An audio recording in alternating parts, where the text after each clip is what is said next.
Halo sobat investor, jumpa lagi di channel Investor Jelata. Kali ini saya akan sharing ya informasi terkait saham farmasi nih yang sampai dengan kuartal 3 2023 tuh laba bersihnya naik ya 76% dibandingkan periode yang sama di tahun 2022. Lalu nanti akan dibahas juga ya potensi dividen itu seberapa besar sih gitu ya, apakah menarik atau enggak. Oke, seperti biasa sebelum mulai saya ingin menginformasikan ya promosi dikit lah video-video yang ada di channel Investor Jelata ya. Prediksi dividen juga ya dari PTBA, ITMG, lalu ada juga dari yang sektor pelayaran seperti TPMA, dan juga yang terbaru ya Demas ya, Pura Delta Lestari nih yang sebenarnya sudah bagi dividen interim. Nah, potensi dividen final itu seberapa besar sih ya gitu ya. Lalu ada juga top 10 ya dari 10 emiten dengan dividen yield terbesar ya di 5 tahun terakhir ini. Jika teman-teman berminat menonton video-video ini, nanti linknya bisa teman-teman cari di kolom deskripsi. Oke, kita kenalan dengan saham farmasi apa ya. Ini ya, saham farmasinya sudah cukup terkenal ya, Tempo Scan Pacific ya, dengan kode ticker TSPC, di mana TSPC ini didirikan ya sebagai perusahaan perdagangan dulu awalnya ya, perdagangan dan distribusi produk farmasi di tahun 1953. Lalu dia mulai produksi komersial ya, memproduksi obatnya sendiri ya, itu di tahun 70 ya, jadi cukup jauh nih dari 53 ke 70 ya, baru bikin perusahaan obat ya. Lalu terdaftar di bursa itu di tahun 94 ya, dan mulai memproduksi produk konsumen dan kosmetik itu di tahun 77 ya. Ya, selanjutnya bisa teman-teman baca sendiri ya, mengakuisisi perusahaan PT Supra, lalu peresmian pabrik di Cikarang, memperluas bisnis internasional ke Thailand ya. Jadi udah go internasional sejak tahun 2007.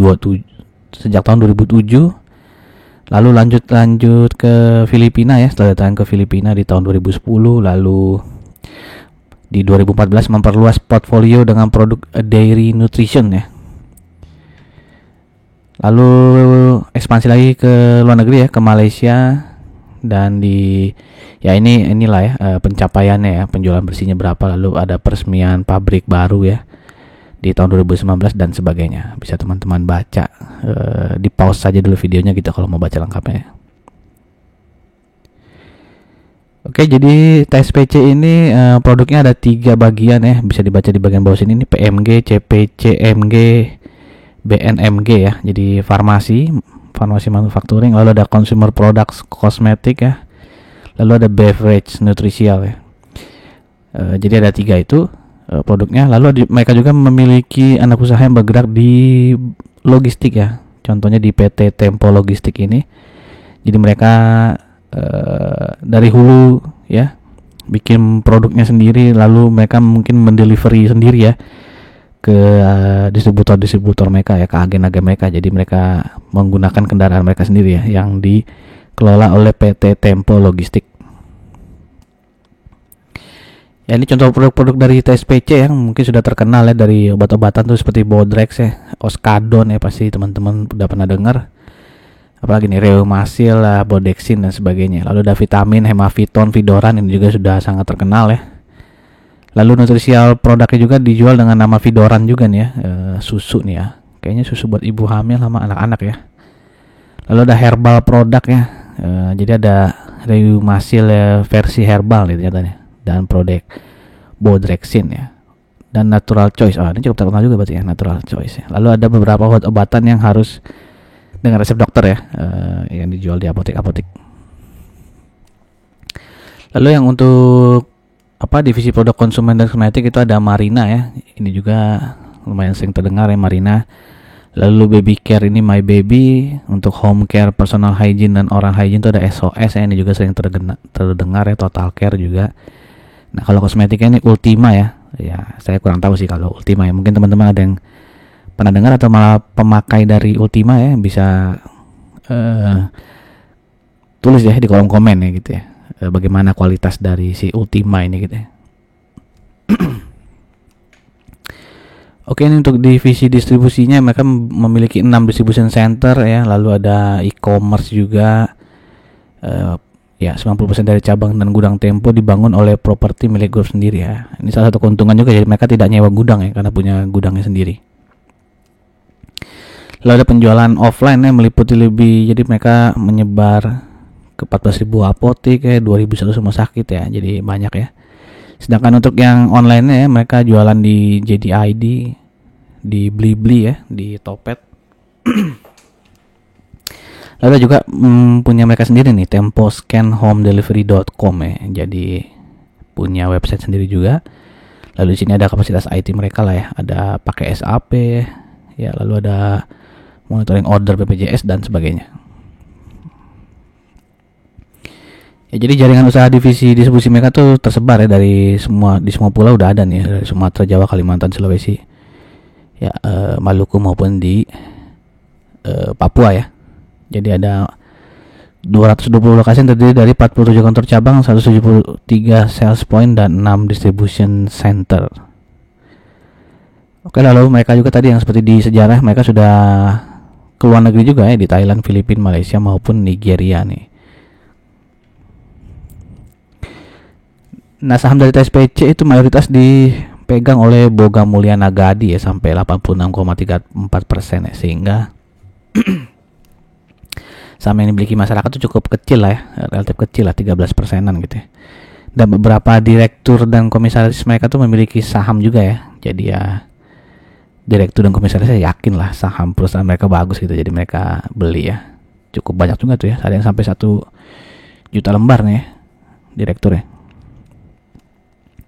Oke, sebelum kita lanjut ke bagian keuangan ya, saya ingin mengajak teman-teman yang mungkin saja baru mampir di channel ini untuk subscribe channel ini, dan jika dirasa video-video di channel ini bermanfaat, saya minta tolong untuk like, komen, dan share-nya.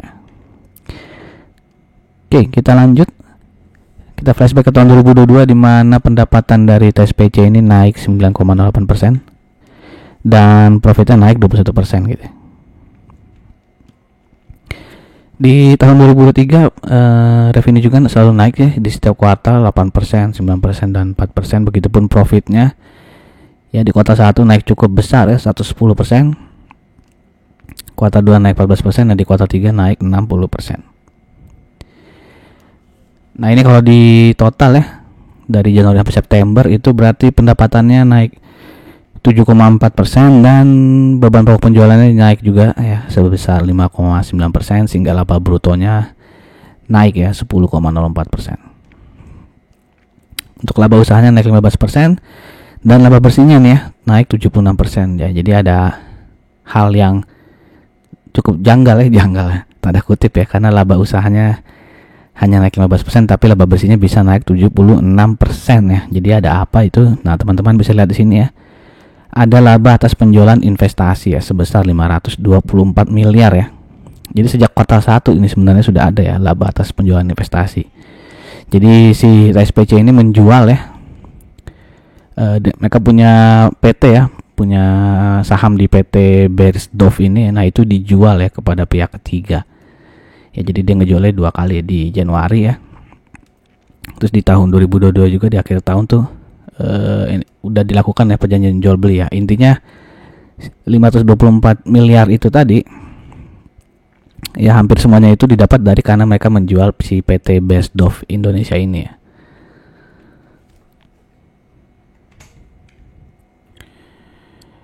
Oke, oh ini ya, Beiersdorf itu apa? German multinational company ini, personal care product kayak gitu ya, si Beiersdorf itu.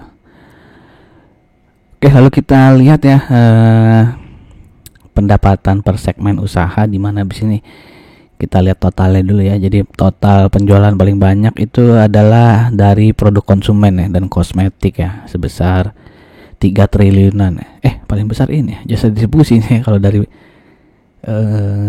pendapatan ya. Jadi distribusi, lalu yang kedua baru produk konsumen kosmetik, dan yang ketiga baru farmasi ya.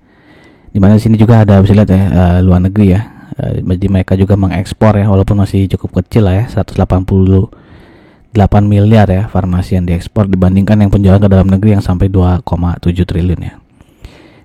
Nah, semua penjualan ini tuh naik ya di farmasi. Ini kan tahun 2022 ya. Jadi dari 2,6 triliun naik jadi 2,9, Kalau yang produk konsumen dari 2,7 triliun jadi 3 triliun ya. Lalu untuk jasa distribusi dari 3,6 triliun jadi 3,7 triliun. Oke, kita masuk ke rasio ya. Bisa dilihat sini saya bandingkan dengan Sido, Kalbe Farma, Soho dan juga Daria Varia Lab ya. Dimana earning per share TSPC ini yang paling besar di antara 5 saham ini ya. Lalu untuk PR-nya juga dia yang paling kecil ya TSPC ya. Bahkan yang lain tuh di atas 10% semua nih PR-nya ya. Lalu untuk PBV juga dia yang paling rendah ya, yang paling murah berarti ya. Yang keduanya itu adalah Daria Varia Lab ya. Jadi kalau dibandingkan Sido nih cukup jauh ya, 1/4 nih ya, PBV-nya ya. Untuk ROE ya dia hanya kalah dari Sido ya, sedangkan untuk DER 0,39 ya. Jadi Sido nih cukup kecil sekali nih DER-nya ya, 0,1. Ini harganya, ini harganya belum saya update ya. Ini harga di penutupan hari Senin ya. Harga yang ada di tabel ini penutupan hari Senin ya. Di 2030 ya TSPC dari Senin. Di hari Selasa ini kan dia turun lagi harganya ya. Nah, TSPC ini ada di sektor healthcare ya, di subsektornya adalah healthcare equipment and provider. Tentu saya salah ini.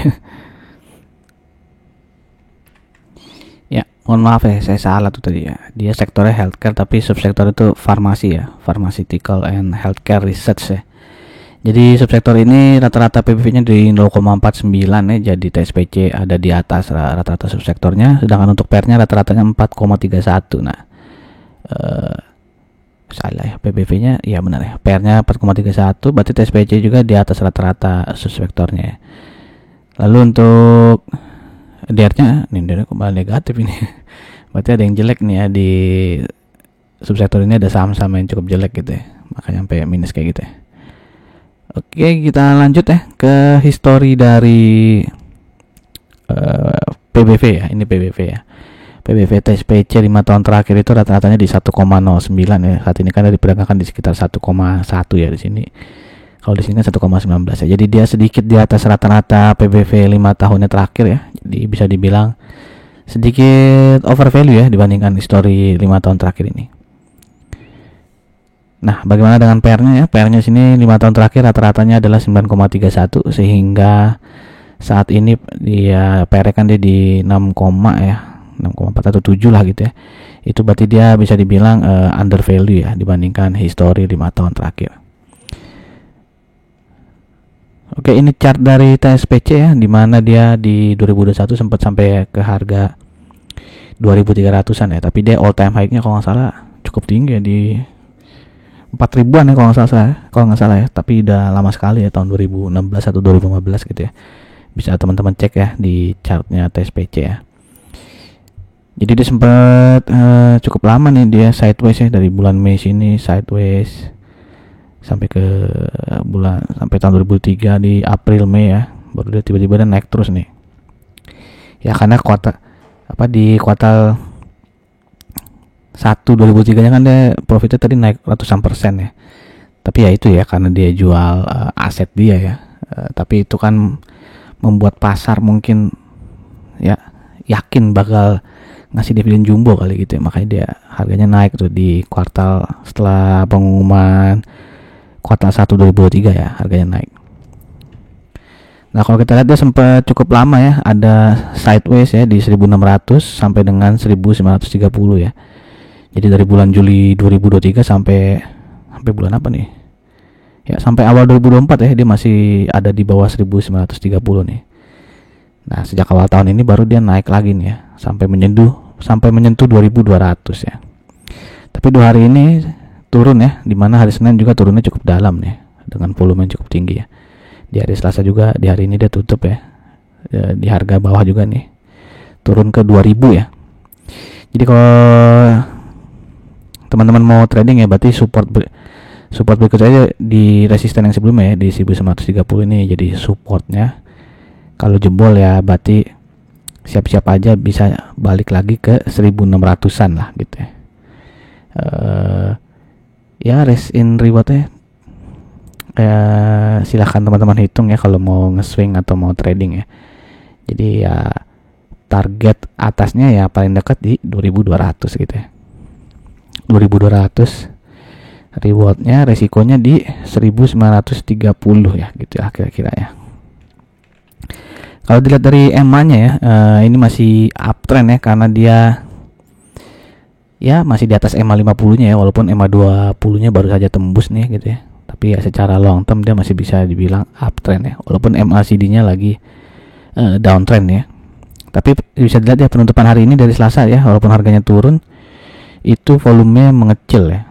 Ya biasanya sih tanda-tanda tekanan jual gitu ya, kalau kata para analis ya, tekanan jualnya sudah mulai berkurang, tapi belum tentu juga sih.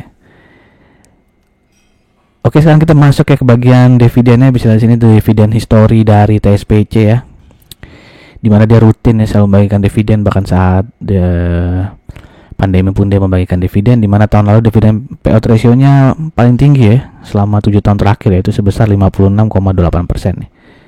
Dimana tahun lalu dividen yield-nya cukup besar ya, bisa sampai 8%-an nih, dengan dividennya secara rupiah itu Rp125.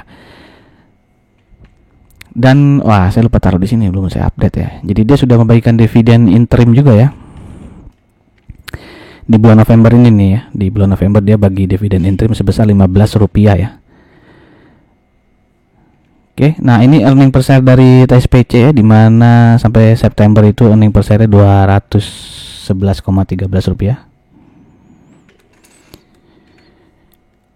Oke, ini ya kuartal 1 itu earning per share-nya 126, kuartal 2 27-an, kuartal 3 57,5 ya. Ya kalau di total itu 211,13 ya.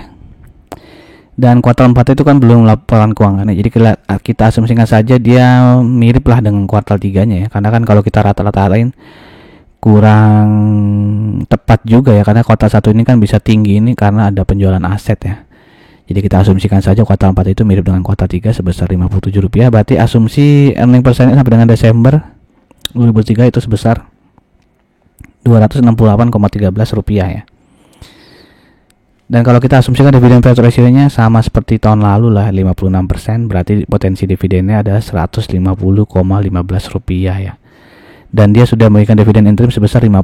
Tadi saya salah sebut ya, 15 ya. Ya, yang benar itu dia sudah bagi dividen interim sebesar Rp50 ya. Sehingga kalau kita kurangkan ya potensi dividen yang 150,15 ini dikurangkan dividen interim yang sudah dibagikan, itu berarti sisa potensi dividen finalnya adalah Rp100,15 ya. Dengan harga penutupan hari ini Selasa ya Rp2.000, berarti potensi dividen final yield-nya sekitar 5% ya. Jadi masih cukup besar ya potensi dividennya ya. Tapi ya itu tadi ya, karena dia di tahun 2023 ini labanya bisa naik tinggi sampai 76% itu karena ada penjualan aset ya. Jadi belum tentu juga di tahun 2024 besaran dividennya akan sebesar ini juga ya. Jadi jangan terlalu berekspektasi bahwa di tahun depan ya dividen itu akan besar seperti di tahun 2023 ya. Itu saja informasi dari saya. Silakan tuliskan pendapat teman-teman yang mengenai saham TSPC ini, apakah masih menarik atau tidak gitu ya. Sampai jumpa lagi di video berikutnya. Salam jelata.